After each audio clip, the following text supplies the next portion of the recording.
நம்ம mister Indrajit Gopal sir வந்திருக்காரு, நம்ம சம்பத் சார் வந்திருக்காரு, மிஸ்டர் செம்பியம் செந்தில் வந்திருக்காரு, நம்ம மேடம் வந்திருக்காங்க.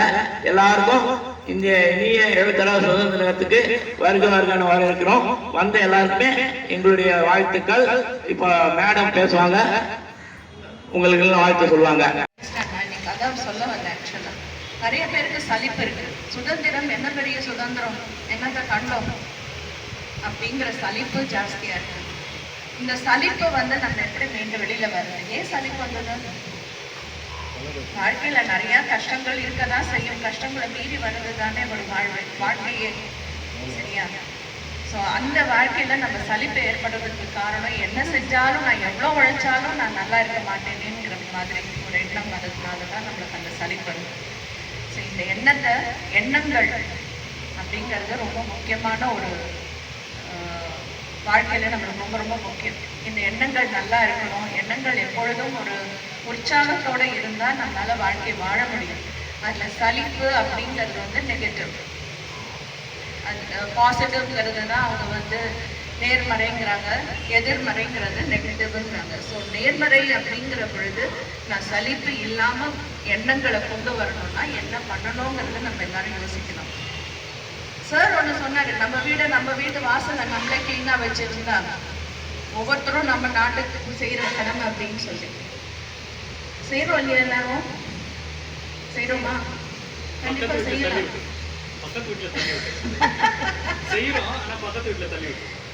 இல்ல, அதுவும் இருக்கு, நிறைய இருக்கு. வாழ்க்கையில நம்ம மாற்றங்கள் தேவை. ஆக்சுவலா நான் அவர்கிட்ட சொன்னது என்னன்னா, தியாகம் செய்தவர்களை நினைவில் கொள்வோம். எஸ், ஆனா தியாகத்தை நாமும் செய்ய கடமைப்பட்டுள்ளோம் அப்படின்னா என்ன அர்த்தம்? I don't think so. அது தியாகம்ங்கிறது அங்க வார்த்தை தேவையில்லைன்னு நினைக்கிறேன். டியூட்டி, நம்ம கடமையை நாம் செய்ய வேண்டும். அந்த காலத்து கடமை வேற, அந்த சிச்சுவேஷனோட கடமை. சுதந்திரமா வாழ்ந்து இன்னைக்கு சுதந்திரத்தோடு இருக்கிறதுனால சார் சொன்னாரு, நம்ம சுற்றி இருக்கிற நாடுகள்லாம் பார்த்தோன்னா நம்ம எவ்வளோ கொடுத்து வச்சுருக்கோம். நான் ஒரு பதிவை கேட்டுட்டு வந்துட்டு இருந்தேன் கொஞ்ச நேரத்துக்கு முன்னாடி. நம்ம நாட்டில் 25 வயதுக்கு உள்பட்டவர்கள் 80%, 60லேருந்து 80%. அப்போ அதுக்கு என்ன அர்த்தம்? நம்ம இன்னும் வளர போகிறோம்னு அர்த்தம், நல்லா வளருவோம்னு அர்த்தம். ஏன்னா சின்னவங்க நிறைய எனர்ஜி இருக்கும், படிப்பாங்க, இன்னும் நல்லா வரணும்னு யோசிப்பாங்க. அந்த அந்த அந்த மக்கள் இன்னும் நம்ம நாட்டை முன்னேற்றுவாங்க. அடுத்தது நம்ம சார் சொன்னார்ல, நம்மளுக்கு எல்லாருக்குமே சின்ன பிள்ளைங்க இருக்காங்க. நான் அடிக்கடி உங்ககிட்டலாம் என்ன சொல்லுவேன், நீங்கள் எதுக்காக வேலை செய்யணும்னு சொல்லுவேன். உன் குடும்பத்துக்கு, உன்னோட வாழ்க்கைக்கு நீ நல்லா இருக்கணும், நீ சந்தோஷமா இருக்கணும், உன் பிள்ளைங்களை நல்லா வளர்க்கணும். நீ சம்பாதிக்கிற நீங்கள் சம்பாதிக்கிற ஒரு பைசாவும் யாருக்கு சேரணும்? வேற யாருக்குமே சேரக்கூடாது. என்னோட பங்கு ரொம்ப சின்னது. எனக்கு எத்தனை பேர் இதுல ஞாபகம் இருக்குன்னு தெரியாது, ஆனா ரமேஷ் சார் நிச்சயமா ஞாபகம் இருக்கும். என் பசங்க இந்த 5 வயசு 6 வயசுல இருந்து இங்க கூட்டிட்டு வருவேன். அப்ப என்ன சொல்லி கூட்டிட்டு வருவேன்? எனக்கு தெரியாது, செல்வம் பீட்டருக்கெல்லாம் தெரியும். வார்த்தைக்கு 10 முறை சந்தோஷம் சந்தோஷம் சொன்னாங்க. சந்தோஷம்ன்றது வெளியில கடையில கிடைக்காது. 1/2 கிலோ கடலை உறுப்பு 1/2 கிலோ உப்பும் வாங்குவோம். சந்தோஷத்தை விலைக்கெல்லாம் வாங்க முடியாது. நம்ம செய்யற செயல்களும் நம்ம பழக்கங்களும் தான் நம்மளை சந்தோஷமா வச்சுக்கோம். தயவு செய்து நம்ம எல்லாத்துலயும் பாத்தீங்கன்னா வார்த்தைகள் பாத்தீங்கன்னா படிக்கிற மாதிரி இருக்கும், அது நடக்கிற மாதிரி நடந்துக்கணும்னா எல்லாமே நமக்கு சந்தோஷம். அதுல நட்பை பத்தி எழுதியிருப்போம், இங்க நண்பர்களை பத்தி எழுதியிருப்போம், ஒவ்வொன்றும் ஒவ்வொன்று எழுதியிருப்போம். எல்லாமே பாத்தீங்கன்னா வரிகள் தவிர வார்த்தைகளா இருக்குது, செயல்களா இருந்தா இன்னும் நல்லா இருக்கும். சரி ராமா, எங்க ராமா வந்தவங்களை கௌரவம் டைம் ஆயிடுச்சு. அதுவும் சொல்லுங்க, இதுக்கே இவ்வளவு தாமதம். Right, okay. அருமையான ஒரு அக்காவுக்கு இந்த சாலையை புது ஒரு வாழ்த்து தெரிவிக்கிறோம். அக்கா, நீங்க பேசுறோம், உங்க செயலுக்கு எங்களுக்கு எப்பவுமே ஆதரவு. நன்றி.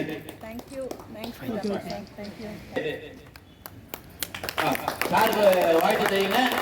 எப்பவுமே சிறப்பிக்கிறாரு. இந்த சிறப்பு எப்பவுமே நம்மளுக்கு உண்டு. வணக்கம். இனிமையான ஒன்றும் இல்லை. ஓகே, ரொம்ப சந்தோஷம், மகிழ்ச்சி. சரிங்களா? நீங்க பாக்குறதுக்கு எனக்கு ரொம்ப பெருமையா இருக்கு. குணா அப்பு இல்ல சாரி குணசேகரன். ஏன் தெரியுமா? நீங்க ரொம்ப அழகா இருக்கிறாங்க. யூனிஃபார்ம்ல பார்த்துட்டு இன்னைக்கு ரொம்ப அழகா இருக்கு. மிஸ்டர் சதீஷ் என்னைக்குமே சுறுசுறுப்பு பேர் போட்டவன், மூஞ்சில கோபத்தை பார்க்க முடியாது, சிரிப்போட இருக்கிற பையன். சிரிப்பு அவன்கிட்ட தான் கத்துக்கணும். ஒரு அருமையான பையன், அவனை பார்த்து நம்ம மொழியும் இல்லையா? சரி, ஓகே, பரவாயில்ல. எல்லாருக்கும் வாழ்த்துக்கள். இதே சேவை எல்லாரும் பண்ணுங்க, எல்லாருக்குமே கிடைக்கும். இப்ப இன்னைக்கு கொடுத்துருக்கோம் நாங்க. சரிங்களா? இல்ல, இது நான் மணிக்கு நீ அப்புறமா கொடு, இது அப்புக்கு நான் கொடுக்குறேன். ஏன் சொல்லுங்க? இந்த இடம் சுத்தமா இருக்கிறது காரணமா ராஜா தான் காரணம். அது மட்டும் கிடையாது, பராமரிக்கிறாரு. நான் எங்க அம்மா வீட்டுக்கு போனா அடிக்கடி ஒன்னே ஒன்று கேட்டுட்டே இருப்பாங்க, ரமேஷ் சாரியும் என்னையும். அவ்வளோ இடம் வச்சிருக்கேன்ல, அதில் என்ன செடி வச்சிருக்கிற, வீட்டில் வச்சிருக்கிற, அங்கே என்ன வச்சிருக்கிறேன்னு. உண்மையிலே சொல்கிறேன், அப்புக்கு 3 காரணம். 1, இதெல்லாம் சுத்தமாக வைக்கிறதுக்கு. 2, நான் கேட்குறேன், ஏதாவது பச்சை பசேல் இந்த இடத்துல சுற்றி என்ன இருக்குது, பில்டிங் தான் இருக்குது, பச்சை பசேல் இருக்கிறதுக்கு காரணம். 3வது என்ன சொல்லுங்க?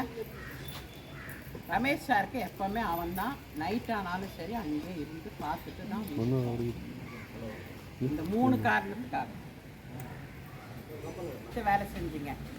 மீனாவும் ஸ்ரீதேவி அக்காவும் தான் ஆஃபீஸில் உட்காந்தாங்க, ஞாபகம் இருக்கா? சாருக்கும் ரமா மேடத்துக்கும் உடம்பு சரியில்லாம கூட இவங்க 2 பேரும் தான் ஃபுல் ஆஃபீஸே நடத்துனாங்க. அப்போ புதுசாக வந்தீங்கல்ல இருக்காங்க எப்பவுமே. அதுதான் இது சிறப்பு. கஸ்டமருக்கு இவ்வளவு சிறப்பு. இந்த சிறப்பு எப்படிக்கும் நினைக்கணும் வாழ்க்கையில. சிறிது இவங்களுக்கு நான் என்ன தெரியுமா சொல்லுவேன்,